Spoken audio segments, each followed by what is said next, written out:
the Niners have an injury-prone roster with a lot of injured players. Like George Kittle, for example, on IR. That sucks. They really need him, but he's going to be out a little bit. Who is the one player at this point that they cannot – basically, if this guy were to get hurt for 3 games, the Niners would go 0-3, in your opinion? Or 1-2? Is there someone with that kind of impact on the team right now in terms of what he gives you and the depth behind him? I'm going to pick a couple of players. Let me pick one from both sides of the ball here. Start with the defense. I'm going to have to go with Fred Warner. Ooh. If he gets injured at an already thin linebacking core, there goes a defensive captain, and Warner doesn't need to make a play to necessarily affect the play.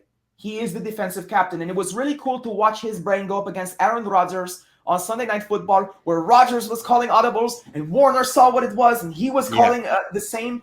He lost, by the way. Aaron Rodgers is smarter than him. He's more experienced, but it was cool because he hung in there with him. The young guy doing his best against the old warhorse. You lose that, you lose direction, leadership on your team. So that's my defensive. Good answer. I hadn't thought of that. Good answer. Yeah. The other thing is, too, we have no secondary. He is our secondary in a way. He's basically middle of the field secondary. He's like a roaming safety at this point as far as ball control and security goes. So you don't just lose your tackling machine, you lose more. So there's that. On the offensive side of the ball, we have to go with what the number one offensive target has been. How close with these games? I know this is your pick, so I'm going to leave it to you to say. But we're going to talk about how many yards we would lose if your pick was to be taken off the field. So I'm going to leave that one to you. I'm going to pick a second one, okay? Sure. I'm going to pick a second one, and I'm actually going to go with Kyle Juszczyk. Okay. And the reason for that is he's like the last line of defense for this poor Trey Lance who's running around for his life in this kamikaze offense, essentially. He is being put in positions in which he's expected on his honor and bravado to go out there and take hits. Juszczyk and Trent Williams just dominates people. That's why I watched the game. Like, if it was up to me, I would only watch defense. But I watched the 49ers offense because these two men are men among men. And if you lose Juszczyk, everything goes on Trent Williams. He can't see what's going on behind him. Juszczyk is the linchpin of the whole 49ers offense, I fear.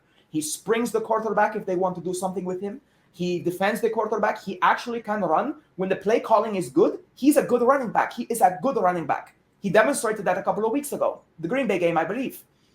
But also, it's the running game. You think Kittle is a great blocker. He's a Pro Bowl blocker.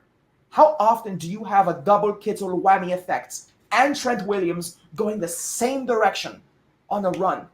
It doesn't. I could go get a team of Navy SEALs, and they would struggle to get to the running back through those 3 guys. It would take men like that to run them over, and even then, that's where Kyle Juszczyk to me is the last trump card that Kyle Shanahan has. I think he relies on this guy more than I think a lot of 49ers fans know how important he is, but that's my pick. You have a different one, and you can't argue with it because how many yards does he have? Go ahead. Well, I think a lot of people would say Trent Williams, though, and I could see that. But to me, the reason I'm not going to say Trent Williams, I'm not saying he's not great, but the offensive line isn't good. And I've always felt like there's only so much one left tackle can do if the other 4 guys are subpar, which is the Niners situation right now. So if they lost Trent Williams, guess what? They'd still have a bad offensive line. Like, yeah, Jalen Moore would be a step down, but even with him on the field, Trent, there's issues there. There's issues all over the offensive line. So to me, the guy who's really propping up the offense right now, like if this guy weren't here, I don't think they'd have an offense. It's Debo. I don't know what their offense would be if it weren't for Debo. He's everything. George Kittle's gone. Ayuk is in the doghouse.